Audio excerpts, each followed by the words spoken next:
This episode is brought to you by LifeLock. Between two-factor authentication, strong passwords, and a VPN, you try to be in control of how your info is protected. But many other places also have it, and they might not be as careful. That's why LifeLock monitors hundreds of millions of data points a second for threats. If your identity is stolen, they'll fix it, guaranteed, or your money back.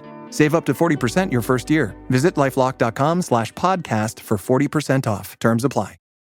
Hey, Kristen, how's it tracking? With Carvana Value Tracker. What else? Oh, it's tracking. In fact, Value Surge Alert trucks up 2.5%. Vans down 1.7%. Just as predicted. Mm-hmm. So, we gonna... I don't know. Could sell, could hold. The power to always know our car's worth. Exhilarating, isn't it? Tracking. Always know your car's worth with Carvana Value Tracker. The Roger Stone Show. Entertaining and informative on the Red Apple Podcast Network. Welcome back to the Roger Stone Show. Joining me now is Congressman Tim Burchett from Tennessee's 2nd District. Tim Burchett is not one of those go-along, get-along Republicans. He is a true champion of the taxpayers. He is a rock-ribbed conservative, a man who tells you what he really thinks. Sometimes he's not that popular with the leadership because of that, but that's why I love him. Congressman Tim Burchett, welcome to the Roger Stone Show. Mr. Stone, it's always an honor and a very much a privilege to be with you today. So I was shocked to learn that some of our U.S. tax dollars are making their way to the Taliban. You had at least 13 brave service members among your constituents who lost their lives in the Afghanistan withdrawal. In order to make sure that our tax dollars don't continue to flow to terrorists, you took action. Tell us about the status of your bill, H.R. 6586. Well, thank you again. It's very important to me. I drive out every day and I look at this sign. They named the road, the state highway that my farm's on, Staff Sergeant Ryan Knauss Memorial Highway, because he was the very last person during the conflict to lose his life, and he was murdered. And it was the Taliban. We are currently sending about $40 million a week to the Taliban, and that people that they just can't be right. I actually even have a State Department document that has been unclassified. It's stamped classified, then unclassified. It's about a 5-page document. It's not something written on a cocktail napkin, and it says, in fact, we've given the Taliban close to $5 billion with a B. And the way it works is that they have 3 major banks, and the money that we give to them and the United Nations and everybody gives them flows through these 3 banks. And in every transaction, the Taliban control the banks. So I don't know that you technically say they own them, but I don't guess they need to own them. And they take their cut right off the top. I always tell everybody the Lord takes 10% with tithe. The Taliban takes a heck of a lot more. And President Trump has been made aware of this, and he's commented on it, and he's ticked off about it. But it's been going on for over a year now, Mr. Stone, and I was brought to my attention by a guy who's a former Navy SEAL, a guy named Sean Ryan. He lives over in Middle Tennessee in Franklin, right outside of Nashville.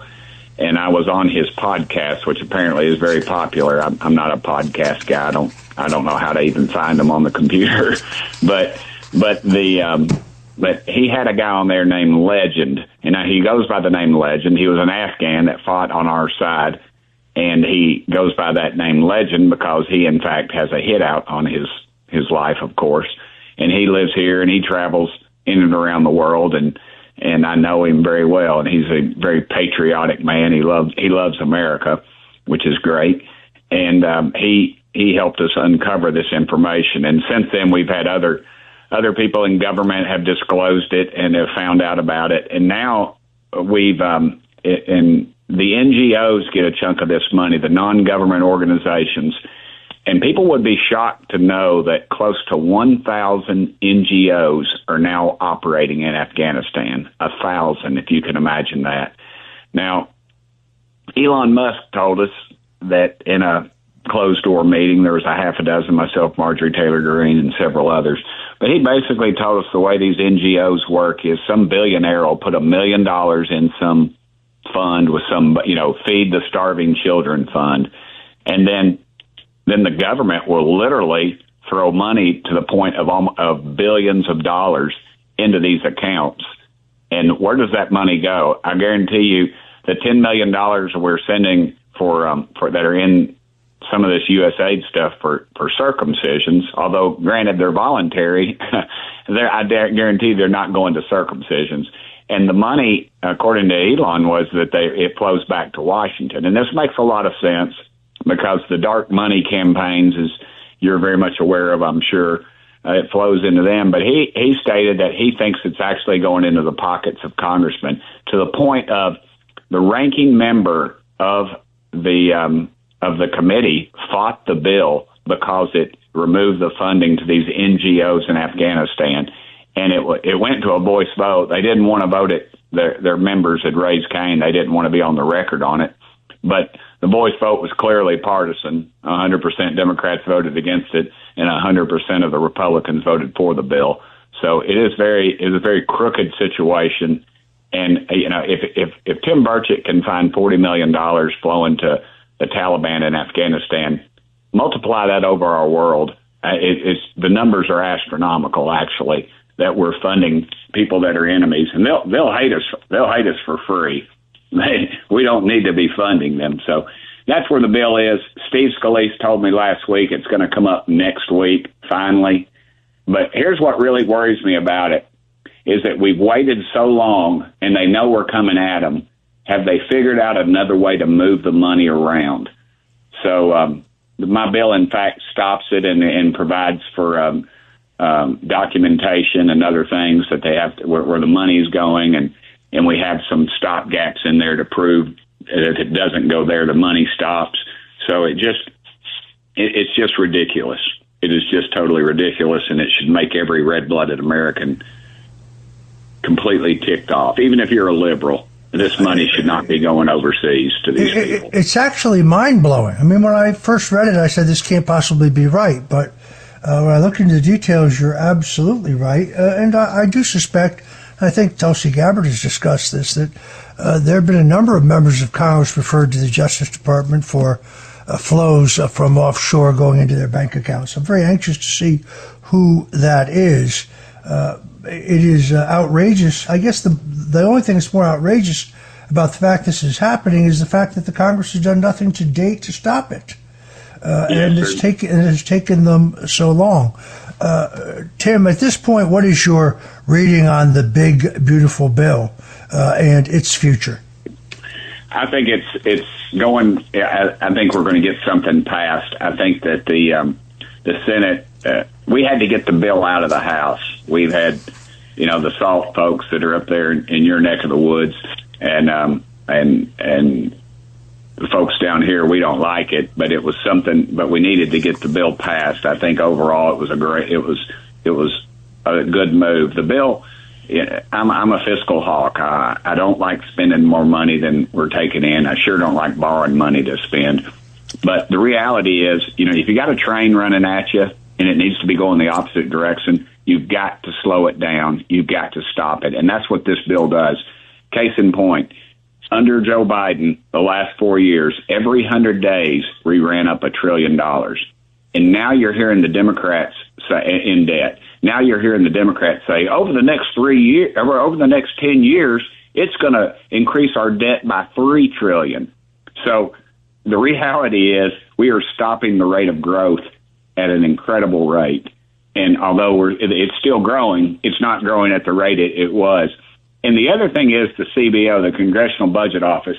Honestly, Mr. Stone, I would vote to do away with it, to defund it. 85% of the people that work in the healthcare portion of the Congressional Budget Office have donated to Democrat campaigns. They are registered Democrats, 85%. We're not going to get Washington, D.C. better than I do. I mean, you've forgotten more about the shenanigans up there than I'll ever know. But the truth is that these are partisan hacks that work within the federal government. We need to do away with it. We don't follow it anyway. When the Congressional Budget Office comes out with a report that we like, we love them. But when we don't like it, we tend to not like them. And as of late, they haven't really done anything that's been accurate. They under President Trump's first term, they talked about how his legislation was going to cost us trillions. Well, in fact, it did the exact opposite. They're obviously not very capitalist heavy over there. They don't believe in capitalism. And the bill will be changed when it comes back from the Senate. And I predict that it will be a much better bill. It'll be more fiscally sound. But what we had, and I think we'll, like they say, how do you eat an elephant one bite at a time? I think we'll see many revisions, but ultimately I think it's going to pass, and I think it is a good thing for this country. Well, if it doesn't pass, it means we have a 68% tax increase on the American people. That alone. Yes, sir. So neither one of us argues that it's perfect. Not at all. There's a lot of AI stuff in here I really don't like. And hopefully that can come out in conference or come out down the road. But you're absolutely right. The Congressional Budget Office scoring is virtually always wrong. If you're just tuning in, we're talking to Tim Burchett from Tennessee's 2nd District. He is a truth teller, tells it as it really is, very rare in American politics today. And we'll be right back with more wisdom from the congressman on the other side. You're listening to The Roger Stone Show right here on the Red Apple Audio Networks. Whatever you do, please don't touch that dial. The Roger Stone Show on the Red Apple Podcast Network. Grandpa's here. Hank's always helping out, Grandpa style. Now he's treating his prostate cancer with help from Xtandi enzalutamide. Xtandi 40 milligram tablets treats men with prostate cancer that has spread to other parts of the body and responds to a medical or surgical treatment to lower testosterone. Xtandi may cause serious side effects: seizure, a brain condition called PRESS, allergic reactions, heart disease that can lead to death, falls and bone fractures, swallowing problems, or choking that can lead to death. Stop Xtandi and get medical help at once if your face, tongue, lip, or throat starts swelling. Tell your doctor at once if you faint, have a seizure, quickly worsening headache, decreased alertness, confusion, vision problems, chest pain or discomfort, or shortness of breath. Xtandi can cause harm to an unborn baby or miscarriage. Use birth control during and 3 months after Xtandi.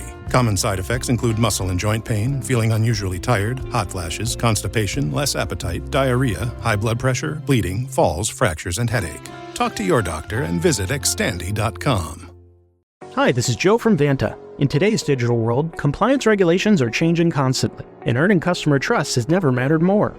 Vanta helps companies get compliant fast and stay secure with the most advanced AI, automation, and continuous monitoring out there. So whether you're a startup going for your first SOC 2 or ISO 27001, or a growing enterprise managing vendor risk, Vanta makes it quick, easy, and scalable. And I'm not just saying that because I work here. Get started at Vanta.com. PMS, pregnancy, menopause. Being a woman is a lot. Ollie supports you and yours with expert solutions for every age and life stage. They just launched 2 new products exclusively at Walmart. Period Hero combats bloat, mood swings, and more during PMS. And Balance Perimeno to support hormonal balance, mood, and metabolism during perimenopause. Grab yours at Ollie.com. Ollie! These statements have not been evaluated by the Food and Drug Administration. This product is not intended to diagnose, treat, cure, or prevent any disease. ¿Hablas español? Sprichst du Deutsch? Kann du Norsk? If you used Babbel, you would. Babbel's conversation-based techniques teaches you useful words and phrases to get you speaking quickly about the things you actually talk about in the real world, with lessons handcrafted by over 200 language experts and voiced by real native speakers. Babbel is like having a private tutor in your pocket. Start speaking with Babbel today. Get up to 55% off your Babbel subscription right now at babbel.com/Spotify. Spelled BABBEL.com/Spotify. Rules and restrictions may apply. The Roger Stone Show. Entertaining and informative on the Red Apple Podcast Network. And we're back. We're talking to Congressman Tim Burchett from Tennessee's 2nd District. Although he served 8 years as mayor of Knox County, his well as serving with distinction in the state legislature, both in the House and the state Senate. I kind of think of him as the anti-politician in that he actually tells you what he thinks, and he's not shy about it. He's a champion of the taxpayers. He's a champion of our veterans. He is a champion of the America First agenda, and we're happy to have him as our guest today. I was reading the other day that as the president was negotiating this tariff war with our trading partners, that my congressman, Jared Moskowitz, was making a killing in his stock trading. What is it going to take before the U.S. Congress outlaws stock trading, insider trading, by members of Congress? I don't think they ever will, Mr. Stone, but I'm working, believe it or not, a bipartisan group, Paul, I can't remember how you say her name, but AOC and Chip Roy and me and a couple others are working on a bipartisan bill to do just that. It's a disgrace. You ought to go on, if you're ever on, there's a website called Unusual Whales, and it lists the top 100 people that in the stock market in Congress. And unfortunately, or fortunately, I guess I'm not on that list. My wife always jokes about it. I have an $11,000 portfolio that my buddy Tommy Seiler manages, and we should all be just in mutual funds if you're in Congress. More people have played in the have played professional baseball than have been in Congress. And we ought to treat it as an honor. It's not a way to cash in, and it's just too much insider information. You know it, and I know it. My case in point on that is when we went to, we were in Ukraine, and I voted against all that, of course, but Joe Biden said we're going to give them our missile defense system. Well, when he did that, we had to re-up our missile defense system with a multi-billion dollar no-bid contract to the company that was producing our missiles. And guess who owns stock in that? Several members of Congress that served on those committees that oversaw that. And some of them had bought the stock just weeks prior to Biden make his official notice. So it goes on. It's insider trading. Just because it's legal, that doesn't mean it's right. And so hopefully we're going to get a bill out. But what my biggest fear is, we're going to pass a strong bill. It'll go to the Senate, and they'll put a tweak on it or something and send it back to us, and we won't be able to agree on it, and then it'll go away. And that's all by design. That isn't by accident. We ought to just have a blanket outlawing of stock transactions while you're in Congress or your immediate family members. But we don't have the guts to do it. And there's an old grocer in Tennessee, his name was Kaz Walker. He had a newspaper called The Watchdog. It's a free paper. And he said he would call politicians, he'd say they're crooked as a dog's leg. Well, Washington is crooked as a dog's leg. I don't know how closely you have followed the hearings looking into the release of the documents regarding the assassination of President John F. Kennedy. Your colleague, Anna Polina Luna, has done an excellent job. Unfortunately, the CIA and other elements of the government, including some at the National Archives, continue to play whack-a-mole, or I should say hide the file. There are enormous gaps in what we have seen previously. So, for example, the House Select Committee on Assassinations in the 70s did an entire investigation in which they concluded in their final report that organized crime was most definitely involved in the assassination of John F. Kennedy. Yet, not a single document, not an audio, not a video, not a document, not a transcript has mentioned the role of organized crime of the materials handed over to the American people based on an order by the president. This is shocking. They have also really hidden the documents regarding certain CIA operatives and the way they played rope-a-dope with that House Select Committee. The CIA never cooperated. There's more bombshells to drop here. I think Anna Polina Luna is doing an excellent job. Your thinking regarding the Kennedy assassination? Yes, sir. I know a lot about that. I serve on that committee, and I was the one who asked the question of the young doctor of the entrance and exit wounds, and he clearly stated, and he even had a diagram he showed. I hope people can go back and watch some of that committee, where it was very clear that the bullets came from two different directions. Lee Harvey Oswald allegedly was using what's called a Mannlicher Italian carbine. I have one of those guns, and it was my dad's, and he gave it to me. And it is the most rickety, excuse my language, but it is a piece of crap. It is written up as the only gun that never won a war. He could have bought an M1 with a scope on it through a Western Auto back then. You could buy guns that they obeyed the Constitution back then, not like now. And you could go out and buy one of those pretty easily, a much better gun for about $43, I believe it was. But they have this paper trail of him buying it. And then the gun they show holding up, the famous picture, is actually a German Mauser, and I have one of those as well. But my point is this: that whole thing has been, America was lied to. The CIA is protecting. Who are they protecting? They're just protecting their name. It's almost like a pride thing with them. And you are correct. Organized crime was all over that thing. They had a reason to do it. They had access. They had people on the ground, and that thing just stunk all the way up. And they're clearly shielding for something. And those days need to go. And they keep talking about these files they're going to turn loose, and they just keep. And I think the biggest fear I have with those files is that they don't show that they're things that have been disproven, and they'll just be reopening another can of worms. I just wish the CIA would be more forthcoming with the information and quit playing this, like you said, whack-a-mole with us. Yeah, it is indisputable that the Dallas police conduct a paraffin test on Lee Harvey Oswald, and he has no powder burns on his chest or his arms or his hands or his cheeks. So he could not possibly have fired the sleekly World War II vintage Italian carbine. And then, as you point out, there's not only an AP photo of a Dallas police officer holding the Mauser above his head, but the photo of Lee Harvey Oswald, which many believe was fabricated, show him having this precision German shooting instrument. So Lee Harvey Oswald would have had to get off 3 shots that no American sharpshooter in the military has been able to duplicate, run down 4 flights of stairs, hide the rifle, then run down 4 flights of stairs, only to be seen by a Dallas police officer while he casually ate his lunch.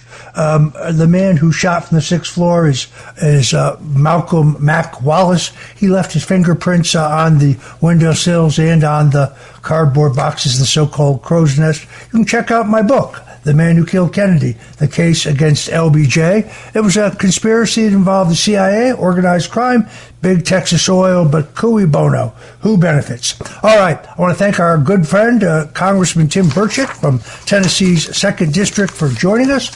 To all of the rest of you out there, thank you. Until next Sunday, God bless you and Godspeed. The Roger Stone Show on the Red Apple Podcast Network. News Over Noise is a podcast that helps you separate inflammatory spin from good, fact-based journalism. We talk about what makes for good and not so good reporting and share strategies for how you can balance your desire to stay informed with the need to protect your well-being.